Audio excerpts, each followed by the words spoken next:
Students, hope you are doing well. In this video, we will discuss about keywords and questions answers of chapter 13, that is motion and time.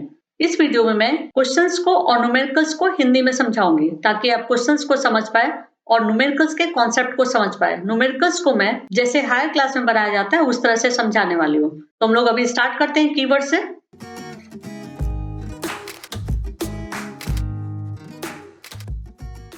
So first keyword is bar graph. A bar graph is a graph that presents categorical data with rectangular bars with heights or lengths proportional to the value that they represent. Next keyword is graphs, or diagrams showing the relation between variable quantities, typically of two variables, each measured along one of a pair of axes at right angles. Next keyword is non-uniform motion. A body is said to have non-uniform motion if it travels unequal distances in equal intervals of time. Next keyword is oscillation. Oscillation is the repetitive variation, typically in time, of some measure about a central value. Next keyword is simple pendulum. A small metallic bob suspended by a light extensible string from a rigid support such that it is free to oscillate without friction about a point is called a simple pendulum. Next keyword is speed. This is very important. The distance moved by an object in a unit time is called its speed. Or next definition, the speed of an object is the distance traveled divided by the time taken to cover that distance. Its basic unit is meter per second. Next keyword is time period. The time taken by the pendulum to complete one oscillation is called its time period. Next keyword is uniform motion. A body is said to be in uniform motion if it travels equal distances in equal intervals of time. Next and last keyword is unit of time. A unit of time is any particular time intervals used as a standard way of measuring or expressing duration. Now questions answers. First question. Classify the following as motion along a straight line, circular or oscillatory motion. इस question में कुछ statements दिए हुए हैं। जिस statements को आपको classify करना है कि वो स्टेटमेंट स्ट्रेट लाइन मोशन है, सर्कुलर मोशन है या ऑसिलेटरी मोशन है। सो first statement is motion of your hands while running. Answer oscillatory motion. Next statement motion of a horse pulling a cart on a straight road. Answer straight line motion. Next statement, motion of a child in a merry-go-round. Answer, circular motion. Next statement, motion of a child on a seesaw. Answer, oscillatory motion. Next statement, motion of the hammer of an electric bell. Answer, oscillatory motion. Next statement, motion of a train on a state bridge. Answer, straight line motion. Now next question, which of the following are not correct? इस question में कुछ statements दिए हुए जिसमें से जो correct नहीं है उसे आपको बताना है, लेकिन मैं करेक्ट स्टेटमेंट को भी बता रही हूँ। So first statement is the basic unit of time is second. This statement is correct. Next statement, every object moves with a constant speed. This statement is not correct. Next statement, distances between two cities are measured in kilometres. This statement is correct. Next statement, the time period of a given pendulum is constant. This statement is correct. Next statement, the speed of a train is expressed in meter per hour. This statement is not correct. Now next question, this is numerical. A simple pendulum takes 32 seconds to complete 20 oscillations. What is the time period of the pendulum? It means एक simple pendulum 20 oscillations में 32 second लगाता है। उस simple pendulum का time period क्या होगा? तो इसे सॉल्व करने के लिए हम लोग इस तरह से स्टेप्स में लिखेंगे। पहले सॉल्यूशन लिखेंगे, फिर गिवन लिखेंगे और गिवन में इन सब वैल्यूज को लिखेंगे जो क्वेश्चन में दिया हुआ है। तो इस क्वेश्चन के लिए गिवन होगा number of oscillation equals to 20, यहाँ दिया हुआ है। Next time taken equals to 32 second, ये भी दिया हुआ है। हमें निकालना क्या है? Time period. Since time taken to complete 20 oscillations equals to 32 seconds. So time taken to complete one oscillation equals to 32 upon 20. This is unitary method. And after reducing this, this equals to 16 upon 10. After solving this, this equals to 1.6. चूंकि हम लोग time निकाल रहे हैं तो इसका unit लग जाएगा सेकंड्स। लास्ट में स्टेटमेंट लिख देंगे, thus time taken to complete one oscillation is 1.6 seconds. Next question, this is also numerical. The distance between two stations is 240 km. A train takes 4 hours to cover this distance. Calculate the speed of the train. It means दो station के बीच का distance 240 kilometre है। इस distance को complete करने में एक train को 4 आवर्स लग जाते हैं। ट्रेन के स्पीड को कैलकुलेट करें। So solution, then given, in given distance covered equals to 240 kilometre, time taken equals to 4 hours. हमें निकालना है स्पीड, तो हम लोग फॉर्मूला लेंगे, speed equals to distance covered upon time taken.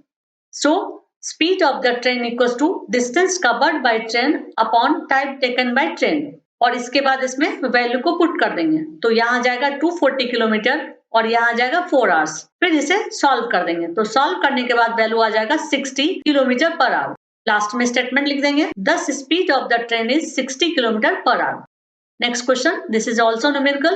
The odometer of a car reads 57,321.0 km when the clock shows the time 8:30 am. What is the distance moved by the car if at 8:50 am the odometer reading has changed to 57,336.0 km? Calculate the speed of the car in kilometer per minute during this time. Express the speed in kilometer per hour also. It means एक car के odometer का reading 8:30 AM पर 57,321.0 kilometre है। उस car के odometer का reading 8:50 AM पर 57,336.0 kilometre है। कार के स्पीड को किलोमीटर पर मिनट में कैलकुलेट करना है, साथ ही कार के स्पीड को किलोमीटर पर आवर में भी एक्सप्रेस करना है। तो हम लोग इसे सॉल्व करना स्टार्ट करेंगे। Solution, given initial reading of odometer equals to 57,321 kilometre, final reading of odometer equals to 57,336 kilometre. Now time taken by the car equals to time from 8:30 AM to 8:50 AM, this equals to 20 minutes. हम लोग 8:50 से 8:30 को subtract कर देंगे, तो value आ जाएगा 20। तो टाइम का वैल्यू क्या आ जाएगा, 20 मिनट्स। हमें निकालना है speed of the car in kilometre पर minute and kilometre per hour. इस न्यूमेरिकल को हम लोग 3 स्टेप्स में बनाएंगे। स्टेप 1 में कार के पहले डिस्टेंस को निकाल लेंगे, स्टेप 2 में यूनिट को किलोमीटर पर मिनट में निकालेंगे, और स्टेप 3 में स्पीड को किलोमीटर पर आवर में निकालेंगे। Okay, so step 1, distance covered by the car equals to final reading of odometer minus initial reading of odometer। इसके बाद इसके वैल्यू को पुट कर देंगे, तो हो जाएगा 57,336 किलोमीटर माइनस 57,321 किलोमीटर। फिर इसे सब्ट्रैक्ट कर देंगे, तो वैल्यू आ जाएगा 15 किलोमीटर। स्टेप 1 खत्म हो गया। अब स्टेप 2 में हम लोग स्पीड निकालेंगे। So speed of the car in kilometer per minute equals to distance covered upon time taken। यहाँ आप लोग distance covered by the car लिख सकते हो, time taken by the car लिख सकते हो। फिर इसके बाद वैल्यू को पुट कर देंगे, तो डिस्टेंस हमारा निकला था 15 किलोमीटर और टाइम निकला था 20 मिनट्स। इन दोनों वैल्यू को लिखने के बाद इसे रिड्यूस कर देंगे, तो नेक्स्ट स्टेप में वैल्यू आ जाएगा 3/4 किलोमीटर पर मिनट। अब स्टेप 3 में कार की स्पीड को किलोमीटर पर आवर में निकालेंगे, तो स्टेप हो जाएगा 15 किलोमीटर अपॉन 20/60 आवर्स। चूंकि मिनट को हम लोग आवर्स में कन्वर्ट कर रहे हैं, इसलिए यहाँ पर 60 से डिवाइड कर रहे हैं। फिर ये 60 न्यूमरेटर में आ जाएगा और नेक्स्ट स्टेप हो जाएगा 15 multiplied by 60 kilometre upon 20 hours. फिर इसे सॉल्व कर देंगे, सॉल्व करने के बाद वैल्यू आ जाएगा 45 kilometre per hour. Now next question, this is also numerical. Salma takes 15 minutes from her house to reach her school on a bicycle. If the bicycle has a speed of 2 meters per second, calculate the distance between her house and the school.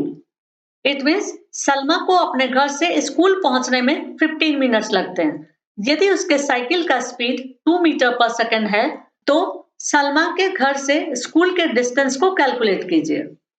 तो हम लोग start करते हैं solution given से। Given time taken equals to 15 minutes. इस 15 minutes को पहले हम लोग सेकंड्स में कन्वर्ट कर देंगे।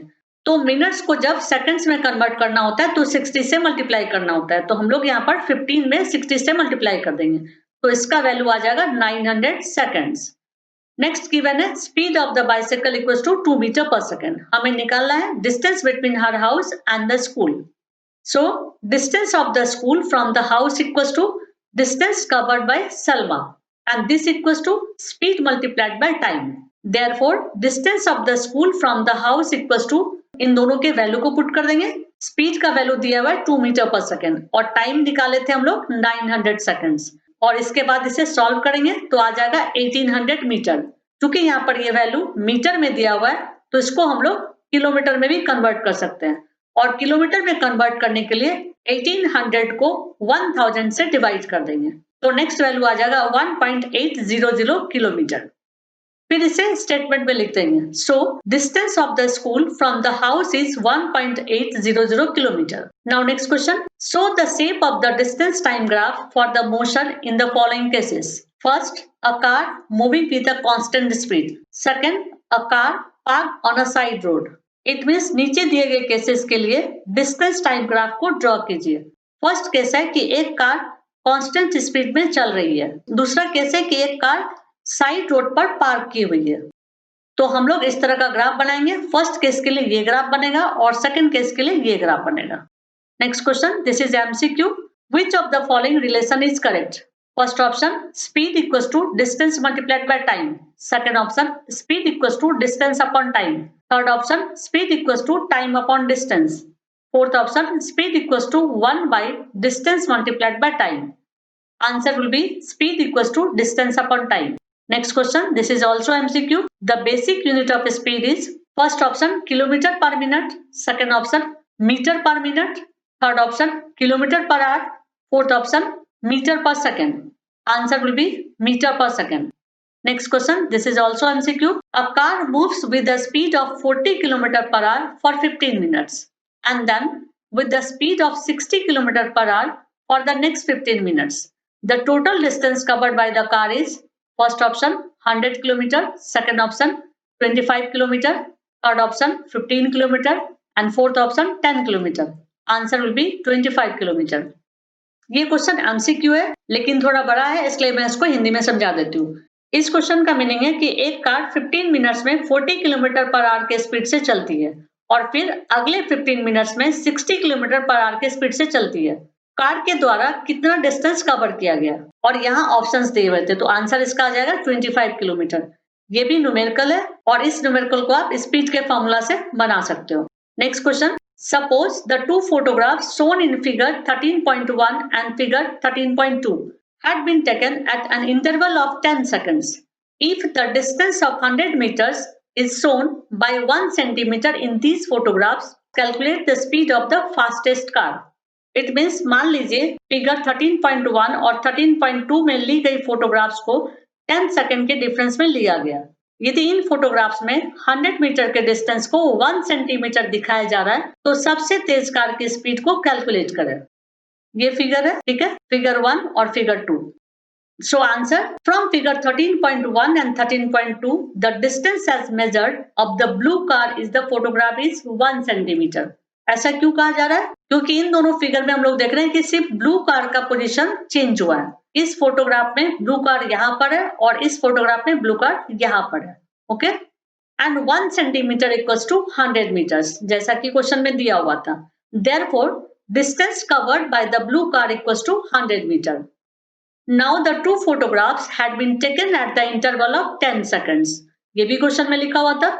Since distance covered by the blue car in 10 seconds equals to 100 meter, therefore the distance covered by the blue car in 1 second equals to 100 meter upon 10 seconds. And after solving this equals to 10 meter. Last में statement लिख देंगे. Thus the distance covered by the blue car in 1 second is 10 meter. Now question number 12. Figure 13.15 shows the distance time graph for the motion of two vehicles A and B. Which one of them is moving faster?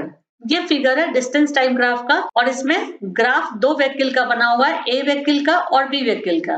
पूछ रहा है कि इन दोनों vehicle में से कौन ज्यादा तेज चल रहा है. सो आंसर व्हीकल ए मूव्स फास्टर, क्योंकि व्हीकल ए का ग्राफ जो है वो ऊपर की तरफ बन रहा है. ओके, जब ऊपर की तरफ ग्राफ बनेगा तो इसका मतलब क्या होगा कि ये बहुत तेज चल रहा है, क्योंकि जैसे से टाइम बीत रहा है तो डिस्टेंस ये ज्यादा कवर कर रहा है. ओके, और लोअर वाले ग्राफ का मतलब हुआ कि ये डिस्टेंस कम कवर कर रहा है. Now next and last question, question number 13. Which of the following distance time graph shows a truck moving with speed which is not constant. ये ग्राफ्स है, फर्स्ट ग्राफ ये है, सेकंड ग्राफ ये है, third graph ये है and fourth graph ये है। इसमें पूछा है कि किस ग्राफ में ट्रक का स्पीड कांस्टेंट नहीं है, तो आंसर क्या हो जाएगा? Graph 3। So answer will be graph 3। That's it. यदि आपको वीडियो पसंद आए तो लाइक कर दीजिएगा और आगे के वीडियोस को देखने के लिए सब्सक्राइब कर दीजिएगा।